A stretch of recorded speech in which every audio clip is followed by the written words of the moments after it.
자, 시간 다 함께 나셔서 오늘 하나님 말씀은 열왕기하 2장 15절부터 25절까지입니다.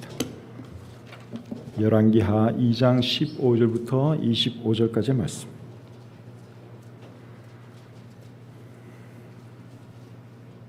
열왕기하 2장 15절부터 25절까지의 말씀을 저와 여러분들이 한 절씩 교독하겠습니다. 맞은편 여리고에 있는 선지자의 제자들이 그를 보며 말하기를 엘리야의 성령이 하시는 역사가 엘리사 위에 머물렀다 하고 가서 그에게로 나아가 땅에 엎드려 그에게 경배하고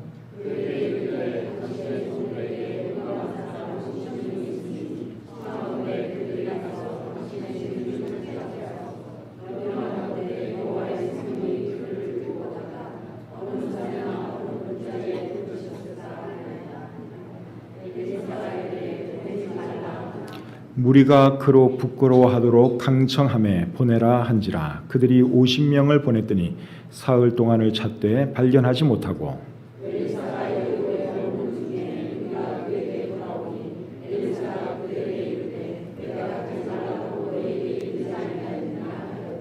그 성읍 사람들이 엘리사에게 말하되 우리 주인께서 보시는 바와 같이 이 성읍의 위치는 좋으나 물이 나쁨으로 토산이 익지 못하고 떨어지나이다.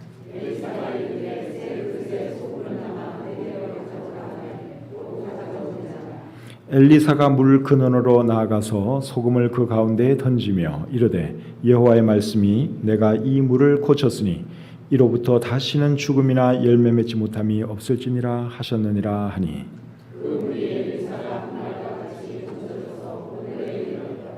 엘리사가 거기서 베델로 올라가더니 그가 길에서 올라갈 때에 작은 아이들이 성읍에서 나와 그를 조롱하여 이르되 대머리여 올라가라 대머리여 올라가라 하는지라.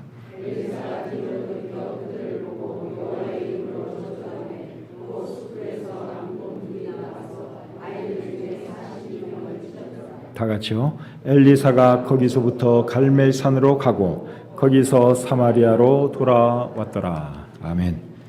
하나님 아버지 은혜와 사랑을 감사합니다. 사랑하는 주의 백성들을 또 수요 저녁에 모아주시고 우리가 한마음 한뜻으로 진리와 영으로 하나님께 나아가며 예배하게 해주신 것 참 감사합니다. 하나님을 사랑하고 예배드리는 것을 즐겨하는 주님의 백성들을 기억해 주시고 축복해 주시옵소서. 부득이한 사정이 있어서 함께하지 못하는 지체들도 있을 줄 압니다. 병중에 있는 연약한 지체들 하나님 불쌍히 여기주시고 치유해 주시고 또 믿음이 없어서 함께하지 못하는 분들 계시면 믿음 더해 주셔서 모이기를 패하는 어떤 사람들의 습관과 같이 하지 않도록 믿음을 다하여 주시옵소서. 우리 수예배가 날이 갈수록 더 풍성해지고 참 이곳에서 하나님의 말씀이 능력 있게 증거되며 또 이 자리를 찾는 사람들이 참 은혜 받고 삶의 변화가 일어나는 우리 수예배가 되시도록 축복해 주시옵소서. 부족한 종이 말씀을 전할 때 함께해 주시고 또 하나님의 뜻이 잘 전달되도록 도와주시옵소서. 예수님의 이름으로 기도합니다. 아멘. 자리에 앉겠습니다. 오늘 읽은 이 본문 말씀은 엘리야 선지자가 불병거를 타고 하늘로 올라가고 그의 뒤를 이어서 엘리사 선지자가 사역을 시작하는 내용입니다. 엘리사가 사역을 시작하니까 엘리야의 제자들이 엘리사 앞에 나와 절을 하는 것으로 오늘 이 본문이 시작됩니다. 15절 말씀을 같이 한번 읽어보겠습니다. 15절 시작. 맞은편 여리고에 있는 선지자의 제자들이 그를 보며 말하기를 엘리야의 성령이 하시는 역사가 엘리사 위에 머물렀다 하고 그에게 땅에 엎드려 그에게 경배하고. 이제 엘리사가 엘리야 후임으로 선지자가 되었습니다. 그것을 알고 엘리야 선지자의 제자들이 엘리사 앞에 나와 절을 하죠. 그러니까 이제 하나님의 종이 되었으니까 정식으로 선지자가 되었으니까 이 일을 갖추어서 이제 절을 한 것이죠. 절을 하고 나서 어떤 말을 하느냐? 16절을 한번 보겠습니다. 16절. 그에게 이르되 당신의 종들에게 용감한 사람 50명이 있으니 청하건대 그들이 가서 당신의 주인을 찾게 하소서. 염려하건대 여호와의 성령이 그를 들고 가다가 어느 산이나 어느 골짜기에 던지셨을까 하나이다 하니라. 자, 이게 뭐라고 말을 하고 있어요? 우리에게 50명, 용감한 50명이 있으니까 이 사람들을 풀어서 엘리야 선지자가 어디에 떨어져 있는지 빨리 그분을 찾게 하십시오. 그렇게 이야기를 합니다. 그러니까 이 사람들은 하나님이 엘리야를 이제 공중으로 들고 데려가시다가 아마 중간에 떨어뜨렸다고 생각을 하는 거예요. 그래서 산에 어디에 처박혀 있든지 어느 골짜기에 있든지 그렇게 생각을 한 것입니다. 이 사람들의 생각에 의하면 하나님은 어떤 분이십니까? 굉장히 무책임한 분이죠. 공중으로 올리셨으면 끝까지 책임을 져 주셔야 되는데 하나님이 힘이 부족해서 아마 버리고 갔다, 이제 이런 생각을 하는 것 같습니다. 하나님의 사람들이 어떻게 하나님에 대해서 이런 생각을 하는지 참 이해하기 어렵습니다. 우리 하나님은 여러분 무책임한 분이실까요? 절대로 그런 분이 아니죠. 우리 하나님은 절대로 그런 분이 아니십니다. 그리고 엘리야 선지자를 데리고 가다가 힘이 없어서 떨어뜨릴 분도 아니십니다. 우리 하나님은 능력이 많은 하나님이시거든요. 그래서 이 엘리사 선지자가 뭐라고 이야기하는가 하면 그런 일은 없었을 테니까 걱정하지 마라. 안 찾아가도 괜찮다. 엘리야 선지자는 이미 하늘로 올라가셨다. 그렇게 말을 해줍니다. 그러니까 그들이 그 말을 듣습니까? 안 듣습니까? 안 들어요. 자, 16절 하반절과 17절 보겠습니다. 엘리사가 이르되 보내지 말라 하나 무리가 그를 부끄러워하도록 강청하매 보내라 한지라. 하나님의 종이 말을 하면 좀 들으면 얼마나 좋습니까? 엘리사 선지자는 다 알고 있어요. 그렇죠? 하나님의 능력도 알고 있고 하나님이 참 책임감이 있는 분도 알고 있고, 그래서 하나님이 확실하게 엘리야 선지자 데려간 거 알고 있어요. 그러니까 어느 산에서 엘리야 선지자가 떨어져서 헤매고 있다든가 그런 일은 없다는 것이죠. 그러니까 찾으러 갈 필요가 없다고 말을 해 주었습니다. 그런데도 이 사람들은 듣지를 않습니다. 이런 일은 오늘날에도 종종 일어납니다. 하나님의 종에 대해서 존중하는 마음이 있으면 하나님의 종이 하는 말을 좀 들으면 정말 좋겠는데 말 안 듣는 사람들이 있거든요. 말을 하면 좀 들으면 얼마나 좋아요.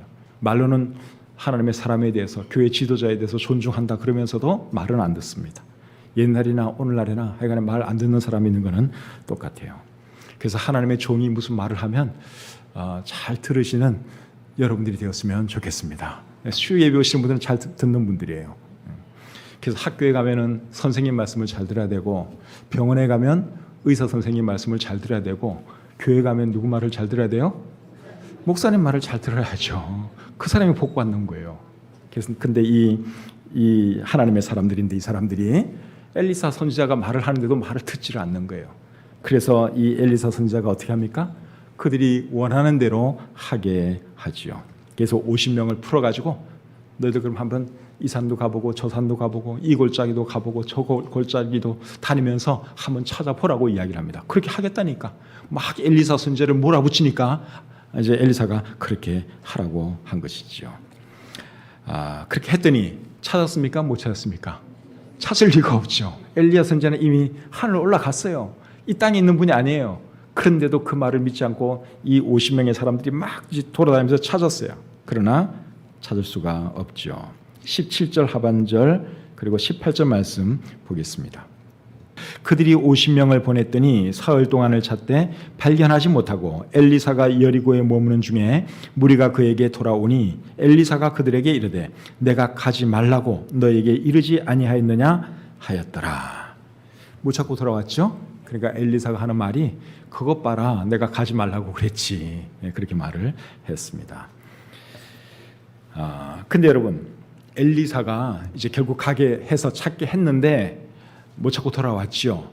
근데 엘리사가 자기가 확실한 답을 알고 있다고 해서 막 이제 또 자기 주장을 강하게 하면서 끝내 이 사람들을 못 가게 했으면 또 어떻게 되었을까요? 그러면 이 사람들이 엘리사를 두고두고 원망했을지도 모릅니다. 그죠? 무슨 일만 생기면은 당신의 스승이 분명히 어디 살아있을 텐데 우리가 가서 찾았으면 찾았을 텐데 당신이 못 가게 해서 결국 그렇게 된 거 아니냐, 그러면서 두고두고 원망을 했을 거예요.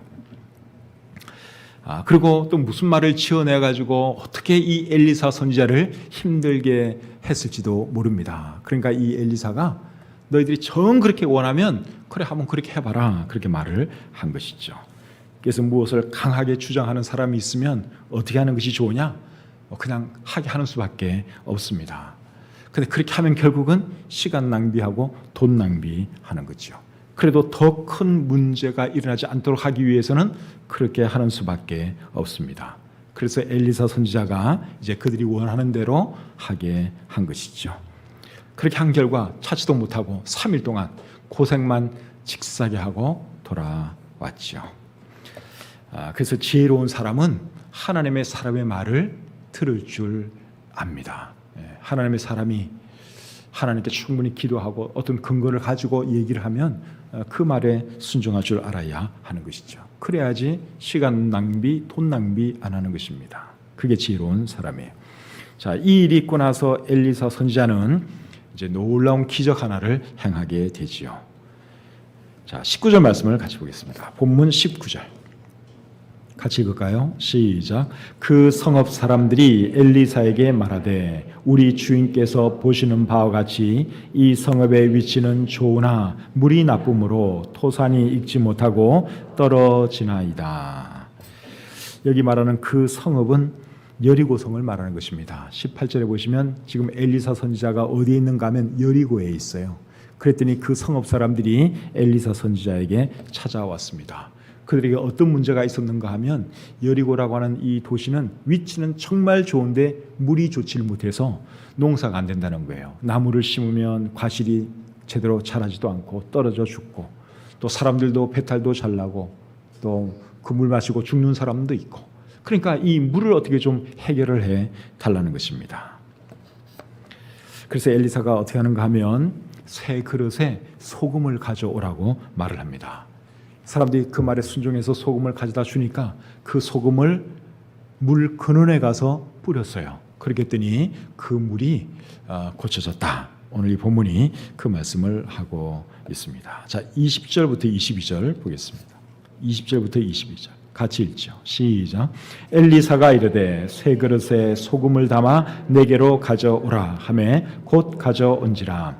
엘리사가 물 근원으로 나아가서 소금을 그 가운데 던지며 이르되 여호와의 말씀이 내가 이 물을 고쳤으니 이로부터 다시는 죽음이나 열매 맺지 못함이 없을지니라 하셨느니라 하니 그 물이 엘리사가 한 말과 같이 고쳐져서 오늘에 이르렀더라.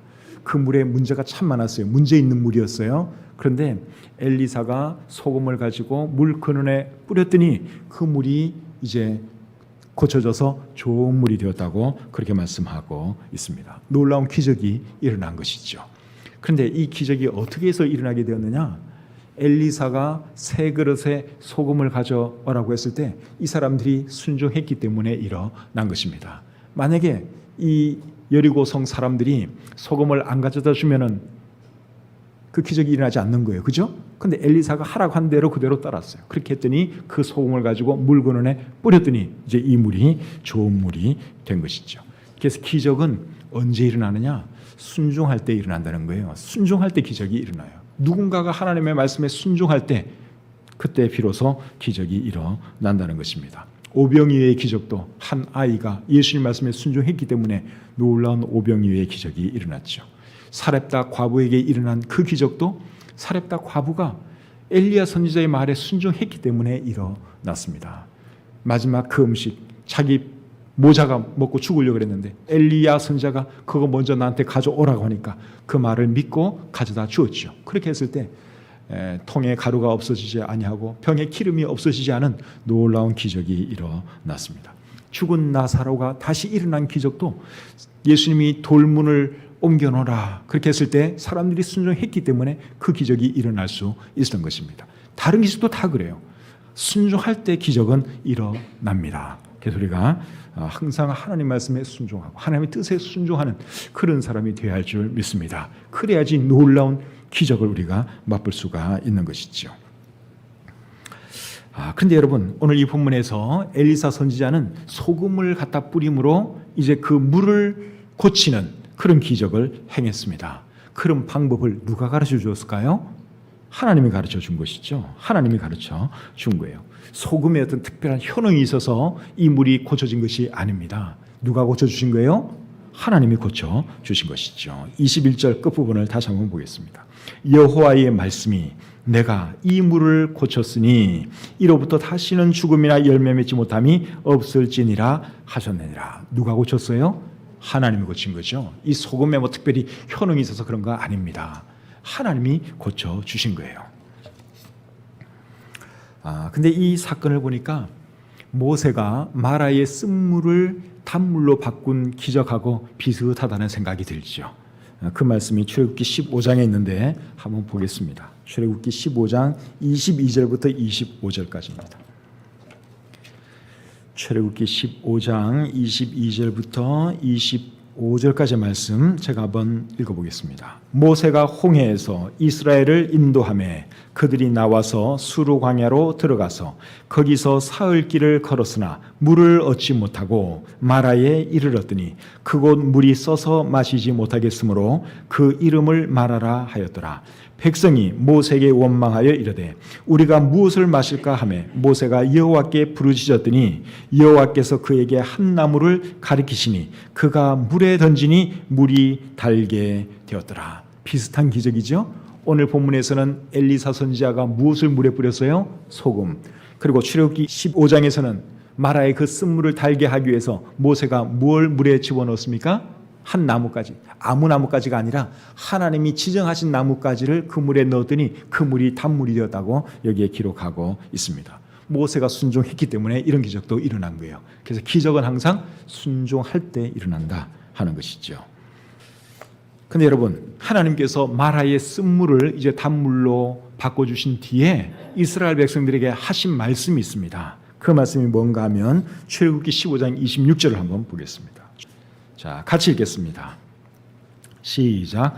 이르시되 너희가 너희 하나님 나 여호와의 말을 들어 순종하고 내가 보기에 의를 행하며 내 계명에 귀를 기울이며 내 모든 규례를 지키면 내가 애굽 사람에게 내린 모든 질병 중 하나도 너희에게 내리지 아니하리니 나는 너희를 치료하는 여호와임이라. 제일 마지막 절이 중요합니다. 나는 너희를 치료하는 여호와임이라. 왜 하나님께서 마라의 쓴물을 단물로 바꿔주는 기적을 일으키신 것입니까? 무엇을 알도록 하기 위해서? 이스라엘 백성들로 하여금 하나님은 치료하시는 하나님이다. 쓴물을 단물로 바꾸시는 하나님이다. 인생들을 치유하시는 하나님이시다. 모든 질병을 고치시는 하나님이다. 어떤 문제도 해결하실 수 있는 하나님이다. 그 사실을 깨닫도록 하기 위해서 하나님께서는 마라의 쓴물을 단물로 바꾸시는 기적을 행하셨습니다. 오늘 이 본문에서 하나님께서 여리고의 그 문제 있는 물을 정상적인 물로 바꿔주신 그 이유는 무엇일까요? 사람들로 하여금 무엇을 깨닫도록 하기 위해서?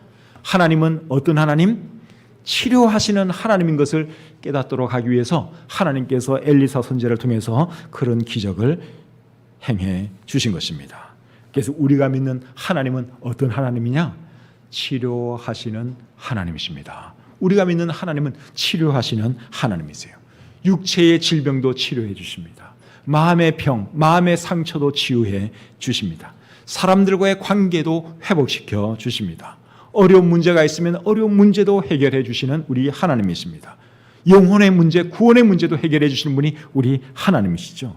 그래서 문제 있을 때마다 하나님께 도움을 청하시는 저와 여러분들이 되어야 할 줄 믿습니다. 우리 하나님은 치유하시는 하나님, 치료하시는 하나님이기 때문에 그렇습니다. 근데 오늘 이 본문에 보시면 엘리사가 소금을 그냥 아무 데다 안 뿌리고 어디에 뿌렸다 그랬어요?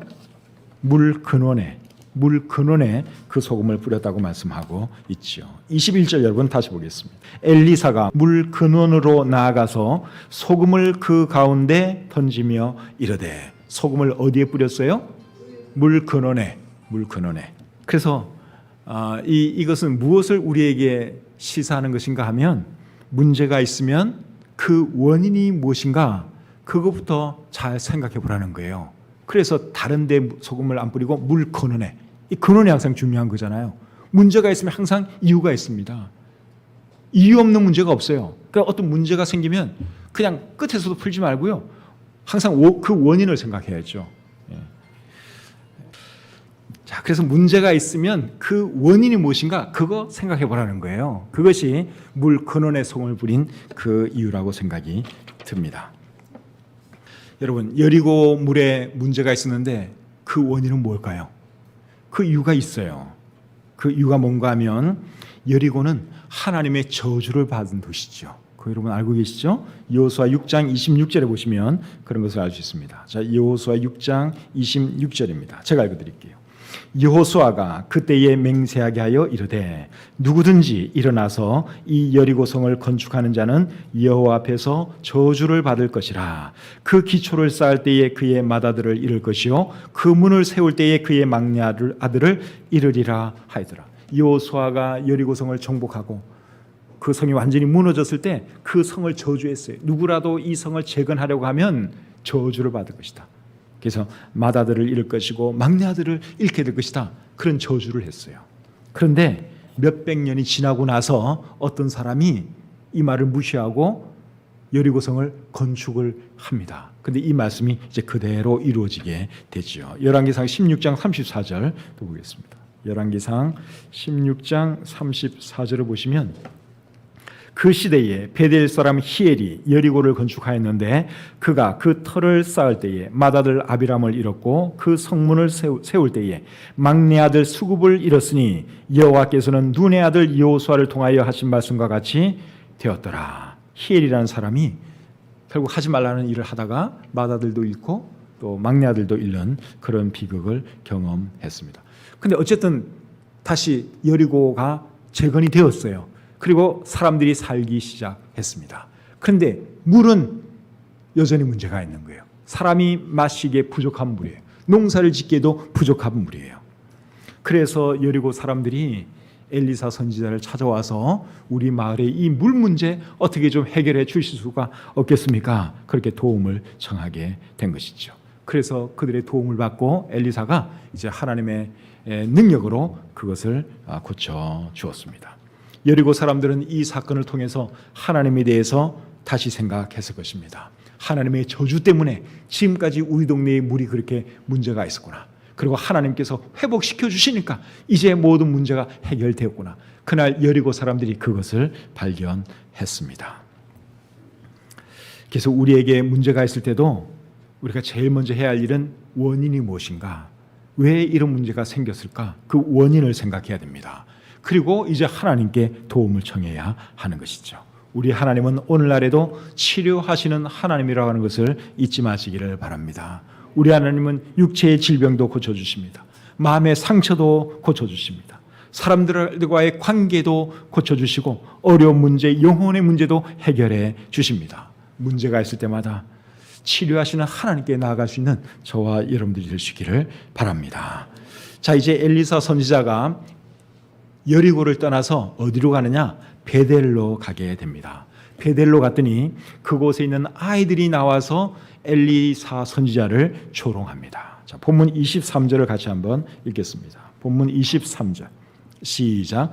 엘리사가 거기서 베델로 올라가더니 그가 길에서 올라갈 때에 작은 아이들이 성읍에서 나와 그를 조롱하여 이르되 대머리여 올라가라 대머리여 올라가라 하는지라. 자, 이제 베델로 갔어요. 거기 갔더니 아이들이 우르르 몰려와가지고 이 엘리사 선지자를 조롱하는 것입니다. 엘리사 선지자가 아마 머리 숱이 안 많았던 것 같아요. 그래서 이제 그것을 가지고 막 조롱을 했습니다.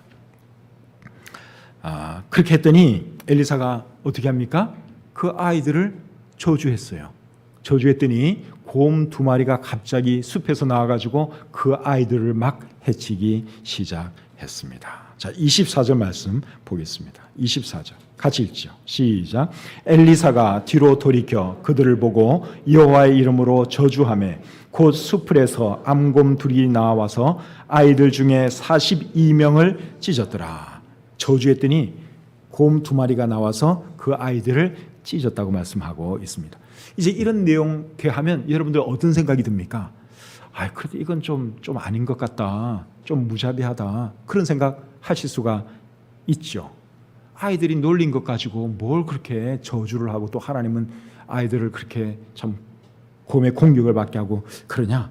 이제 그런 생각하실 수 있는데 그런 생각을 하는 것은 본문을 대충 봐서 그런 거예요. 본문을 정확하게 보면 이제 여러분들의 생각이 달라집니다. 언뜻 보면 그렇게 생각할 수 있어요. 근데 이 본문을 깊이 들어가서 잘 보면 왜 그런지 이제 그 이유를 여러분들이 아실 수 있습니다. 여기 나오는 작은 아이들은 어린애들이 아니에요. 뭐 유치원 다니는 그 정도 나이 아이들이 아니라 여기 나오는 작은 아이들은 청소년이나 청년에 해당하는 아이들입니다. 그러니까 청소년, 10대, 20대 청년 그 정도 나이예요. 열왕기상 3장 7절에 보시면 솔로몬은 하나님 앞에서 종은 작은 아이입니다 이런 말을 해요. 솔로몬이 자기에 대해서 하나님 나는 작은 아이입니다 그렇게 말을 해요. 근데 이 말을 언제 했느냐? 솔로몬이 왕이 되고 난 뒤에 한 말이에요.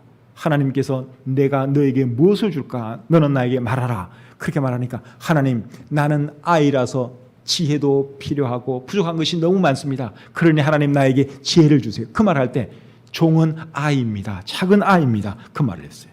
그 말을 했을 때 솔로몬은 왕이었습니다. 그리고 나이는 한 20세 정도는 되었습니다. 그러니까 오늘 이 본문에 나오는 작은 아이들이 진짜 작은 아이들이 아니라는 것입니다. 10대 청소년. 요새 10대들은 진짜 무섭더라고요. 여자들도 왜 그렇게 무서운지 막 온몸에 피가 나도록 그렇게 폭행을 하고 그러던데 여기 이 작은 아이들이 그 정도 10대 청소년 아니면 20대 청년이라고도 볼 수 있습니다. 개역 한급한 성경에서는 젊은 아이들로 번역을 해놨습니다. 그게 아마 더 좋은 번역이라고 생각이 들어요. 작은 아이보다는 젊은 아이들. 우리가 10대, 20대 그 친구들을 보고도 우리가 쟤네들 왜 저래? 저 아이들 왜 저래? 그렇게 말하잖아요. 이게 그거예요. 유치원 다니는 그런 아이들이 아닙니다. 큰 사람들이에요. 그리고 이 아이들의 수가 몇 명이라고 그랬어요? 42명이죠. 근데 실제로 이제 곰에게 공격 당한 아이들이 42명이고 그 이상이었을 것입니다. 그러니까 상당히 많은 젊은 이 친구들이 엘리사 선지자를 쫓아오면서 막 그렇게 조롱을 한 것이죠. 근데 이 젊은이들이 누구냐? 제 생각에는 그 베델이라고 하는 도시는 이 사건이 지금 베델에서 일어났죠. 베델이라고 하는 도시는 금송아지를 숭배하는 그런 도시잖아요. 북이스라엘의 초대 왕이 여로보암인데 자기 백성들이 예루살렘에 가서 하나님 예배하지 못하도록 하기 위해서 베델과 단에 금송아지를 만들어 놓고 이것이 너희를 애굽에서 구원한 너희의 신이다. 이제부터는 예루살렘 가지 말고 이 신, 이 금송아지 신이 너희의 신이니까 여기에 절을 하라. 그렇게 명령을 해요. 그래서 여기 나오는 이 아이들은, 이 젊은 사람들은 금송아지를 숭배하는 아마 그런 사람들, 아니면 그 당시는 바알 숭배가 굉장히 많았으니까 바알을 섬기는 그런 젊은 사람들이었다고 생각이 됩니다. 그리고 이들이 하는 말이 뭐였는가 하면 대머리여 올라가라. 올라가라. 대머리여 올라가라. 어디로 올라가라는 거예요? 이거 어디로 올라가라는 말인가 하면 엘리야처럼 하늘로 올라가라는 거예요. 그러니까 엘리야가 이제 하늘로 올라갔다는 것은 이제 소문이 벌써 쫙 퍼진 상태예요. 그러니까 너도 니네 선생처럼 하늘로 올라가든지 어디로 꺼져버리라 이거예요. 사라져버리라. 이 땅에 있지 말고 사라져버리라 그 말이에요. 그러니까 이 아이들이 엘리사를 조롱한 이것은 철없는 아이들이 그냥 재미삼아 선지자를 조롱하는 그런 것이 아니라 하나님의 사역을 의도적으로 반대하고 또 하나님의 선지자를 미워하는 이런 젊은이들이 행한 악한 일이라는 것이죠. 그러니까 의도를 가지고 이들이 그렇게 한 거라는 것입니다. 수십 명이 때로 몰려와가지고 하나님의 선지자를 이제 막 그렇게 공격을 하는 것이죠. 모독을 하고 공격을 하고. 그래서 이제 엘리사 선지자가 결국 그들을 가만히 둘 수가 없어서 저주를 하게 한 것이죠. 이해가 되시죠? 이렇게 얘기를 들으니까 그럴 만도 했겠다 생각이 드시죠? 그러니까 성경을 대충 보는 거하고 자세히 잘 보는 거하고는 엄청난 차이가 있습니다. 우리 엘리사 선지자가 그냥 조그만 애들이 하는 그런 말 가지고 기분 나빠서 저주하고 그런 선지자가 아니에요. 우리 엘리사 선지자는 참 마음도 넓고 정말 좋은 분이에요. 근데 이 아이들이 정말 못된 아이들이고 악한 의도를 가지고 하나님의 사역을 방해하기 위해서 그렇게 하니까 가만히 둘 수가 없었던 것입니다. 그리고 엘리사 선지자가 이들을 저주했을 때 곰 2마리가 나와가지고 이들을 찢었다고 말씀을 하고 있죠. 근데 이게 찢었다고 이렇게 한 것이 이게 반드시 찢어서 죽였다는 말은 아닐 수 있습니다. 여기 찢어 죽였다는 말은 없어요. 그냥 찢은 거예요. 그냥 막 공격을 한 거예요. 할끼고 찢고 막 한 그것을 말하는 것이죠. 곰 2마리가 여러분 갑자기 사람들이 여기 한 100명 모여 있는데 곰 2마리가 여기 와서 공격한다고 하면 여러분 42명을 죽일 수가 있겠어요? 제가 볼 때 그거는 조금 힘들 것 같아요. 한 42명 막 하면 이렇게 다치고 찢어지고 그런 일은 일어날 수 있을 것 같아요. 그래서 제 생각에는 어쩌면은 얘네들이 안 죽을 수는 있습니다. 근데 그거는 뭐 제가 모르는 일이고 어쨌든 간에 엘리사 선지자는 저주할 만한 사람들에게 저주를 한 것이고 하나님은 벌할 사람을 거기에 맞게끔 벌했다. 그것이 중요한 것이죠. 그래서 우리가 기억해야 할 것은 하나님은 사랑의 하나님인 동시에 공의의 하나님이시고 저주의 하나님이시다. 심판하시는 하나님이시다 하는 것을 우리가 알아야 합니다. 여리고 성의 그 물을 고쳐주신 하나님은 사랑의 하나님이시죠. 베델의 이 젊은 아이들을 다치게 하고 죽게 한 하나님은 공의의 하나님이세요. 불법을 절대로 참을 수가 없는 그런 하나님이십니다. 그래서 하나님은 은혜 베풀 자에게 은혜를 베푸시고 심판하실 자를 심판하시는 분이다. 꼭 기억하시기를 바랍니다. 오늘 이 본문을 통해서 생각해 본 우리 하나님은 어떤 하나님이십니까?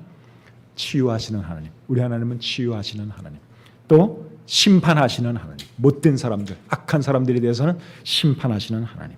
그리고 우리 하나님은 신실하신 하나님이죠. 엘리야 선지자의 제자들은 하나님을 무책임한 하나님으로 생각을 했어요. 그런데 우리 하나님은 그런 하나님 아닙니다. 우리 하나님은 신실하신 하나님이에요.